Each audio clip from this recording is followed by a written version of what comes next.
Your college news station starts right now. Good evening, Lutz, and welcome to News at 9 and a happy Halloween. I'm DeVere Dudley. And I'm Natalie DeFord. Here's a look at our top stories. NASA has a major setback on the launching of Antares. UK cabin company prepares people for The Walking Dead. And AT&T faces legal trouble for false advertisement. All that and more next on News at 9. A shocking find hidden inside part of Baltimore's Washington Monument for a century. A time capsule discovered behind a plaque to commemorate the monument's centennial in 1915.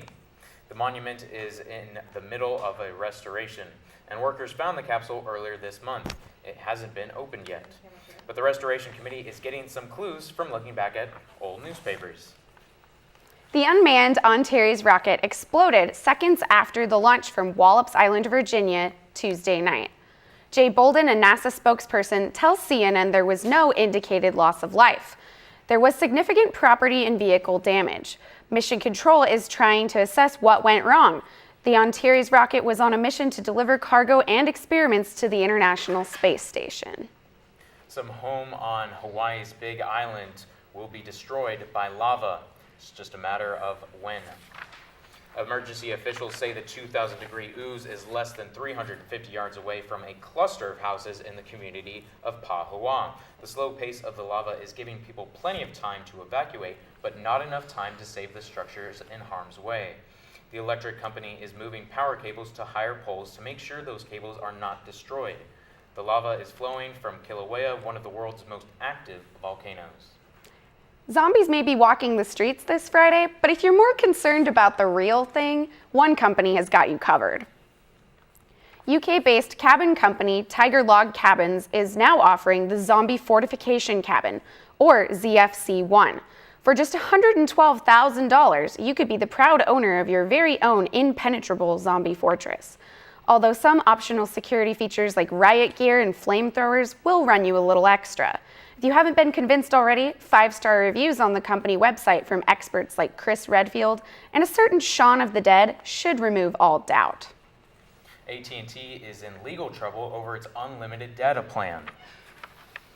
The Federal Trade Commission is suing, claiming the wireless carrier misled customers into thinking they had unlimited data to use, then slowed down their connection speeds if they used too much. The FTC says the practice known as throttling affected at least 3.5 million customers. In some cases, internet speeds were reportedly reduced as much as 90%. AT&T calls the allegations baseless and says it has always been transparent with customers about its data use policies. Stay tuned. We'll be back after this commercial break. Next up was Jenny Boots with a very special Halloween episode of The Agenda.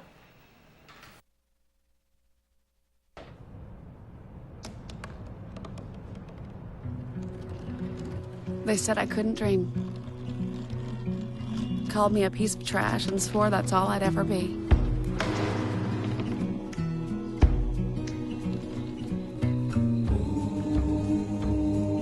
Said a bottle couldn't see the ocean.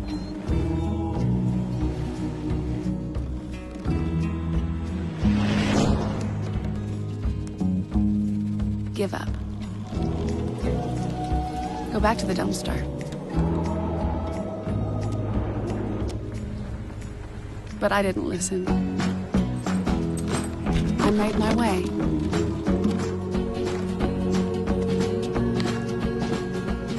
And now, I am what I've always wanted to be.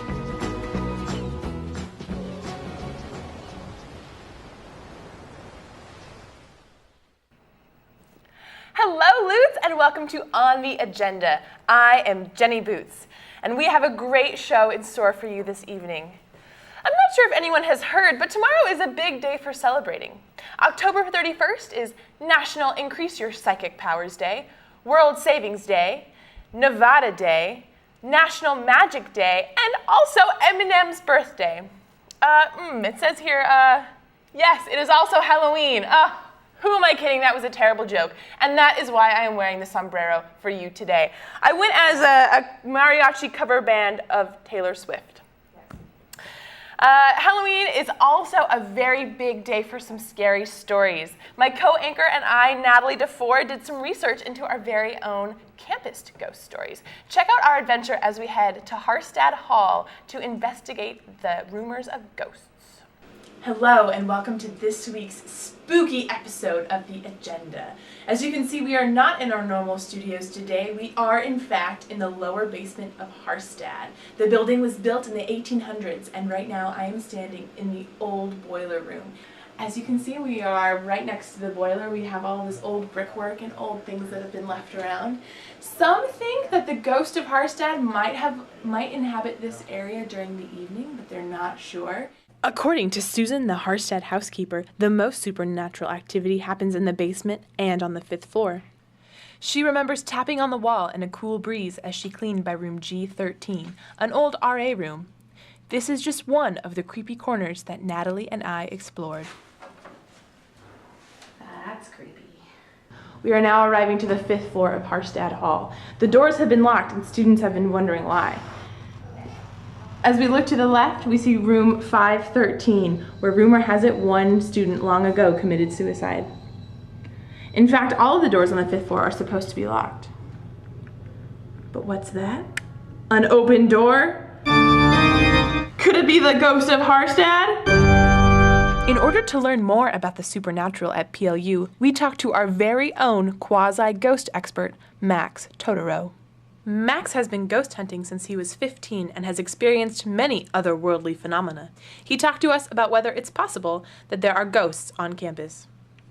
I would believe so, yeah. I think it's totally possible. I think there's enough stress in college and there's enough history here. It's kind of like Harstad's an old building.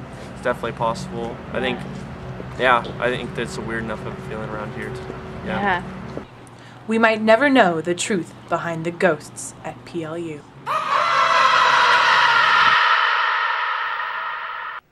For those of you who won't be ghost hunting tomorrow, campus is bustling with fun Halloween events.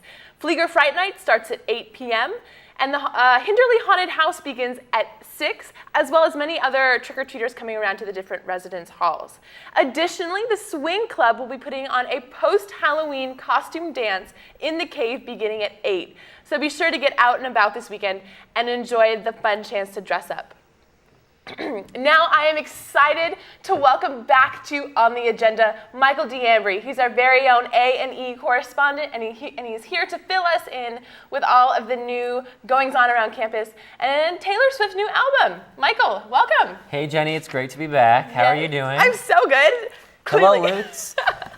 It's great to be back again on the agenda. Although it was a slower week in A&E, there's a lot to talk about. Nine Oct, our PLU's Night of Musical Theater, started tonight.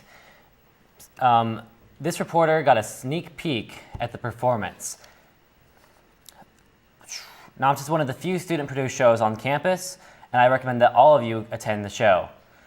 Follow our fellow students as they sing about breakups, binge drinking, bad boys, and belly fat.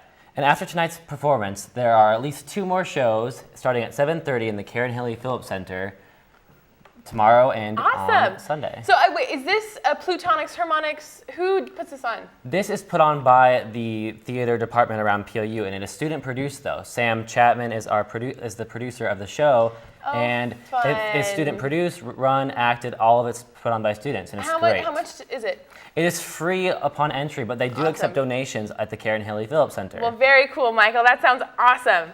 Now, what else do you have for us? I have this bad boy right here. Taylor Swift's new album, 1989, is her 5th studio album. Taylor is already predicted to sell over 1 million copies in just the first week, which is incredible. I mean, I can't imagine ever selling that many copies in my entire life.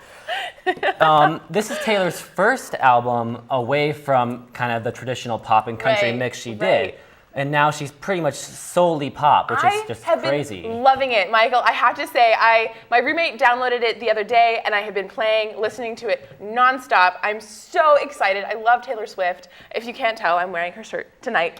Yes. And no, I think it's great. I love Shake It Off, and my favorite, I think, is Out of the Woods. That would be my favorite at the moment. Yes, if you want to hear more reviews on Taylor Swift's album, tomorrow in the Mooring Mass, there will be mine and 4 other writers' reviews on the great album right here. Personally, I thought it was cool, classy, and clean. Yeah. She was great. She's new. I'm loving how she's reinventing herself and how she's growing as an artist. But my question for you, Jenny, All right. is going back to the Noct, and kind of touching Taylor Swift too. Sure. If you were Okay. a singer in a musical like this, I'm not. what is the song you would choose to sing? All right, I'll give you this. I love Beach Blanket Bingo. It's this really old, I think, oh God, it's from like the 40s or the 50s, and it's just a bunch of people singing and dancing around on the beach. So I would sing Beach Blanket Bingo if I had to, and I highly recommend all of you check it out. Anyway, Michael, always fun, and this time the roles were a little bit reversed. I like that you asked me some questions. It's always fun to have you on, and thank you again. So, Lutz, before we wrap up tonight's show, I would like to share with you my yak of the week. College is probably the only acceptable place to ask someone, where do you live, after you just met them. I found that disturbingly accurate. Lutz, thanks for watching, and have a great and safe Halloween weekend. Now I'll send you over to Sam with sports. It's on us to stop sexual assault. To get in the way before it happens. To get a friend home safe. And to not blame the victim. It's on us. To look out for each other. To not look the other way. It's on us to stand up. To step in. To take responsibility. It's on us, all of us, To stop sexual assault. Learn how and take the pledge at itsonus.org.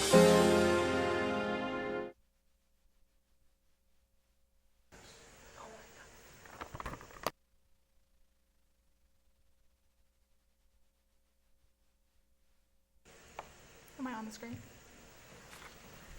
Welcome to our sports segment. We had a busy and exciting weekend, but first to start with our week. Women's soccer had an exciting week. Wednesday afternoon, the Lutes took on UPS in a battle to see who would be ranked number 1. After the first half with no score, the Lutes came back in the second and beat the Loggers 3-1. I attribute it all to the Loggers offensive player who attacked our goalie, got sent off with a red card crying, and then they lost the game. I bet she feels good today.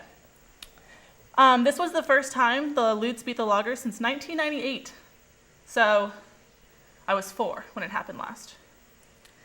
Men's soccer had their senior day game this weekend, and in honor of Justin Manow, Bryce Archambault, Kevin Ween, and Drew Sadowski, the Lutes brought home a victory over Linfield. The Lutes beat the Wildcats 3-0. This weekend, the men's soccer teams are going to go down to Oregon and play Pacific University and George Fox. Men's golf finished their season with the Northwest Conference Fall Classic. The Lutes got 3rd place in the Classic with some impressive performances on the course. Tom Huddleston led the Lutes with a score of 151, which gave him 6th place in the tournament. First-year Mitch Baldridge finished in 8th in the tournament with a score of 153. Severin Modell tied for 11th with a score of 156. Justin Lee shot 160, and Zach Martinson finished with a score of 166. Sounds like a lot, but they're going for the low scores in golf. Women's volleyball took on Linfield this weekend and won an easy 3-0. They also beat George Fox with 3-0, so their weekend was pretty easy. This week, the historic football game happened. PLU took on Willamette and won 56-14. The Lutes broke a 44-year-old program record with 686 yards of total offense. This win improved PLU's record to 4-2 overall and 2-2 in conference play. This Saturday, the Lutes will take on University of Puget Sound at Tacoma Baker Stadium. The rivalry match is set to begin at 1 p.m. That's all I have for you guys. Visit our webpage at massmedia.plu.edu. And for the whole crew and myself, have a good night.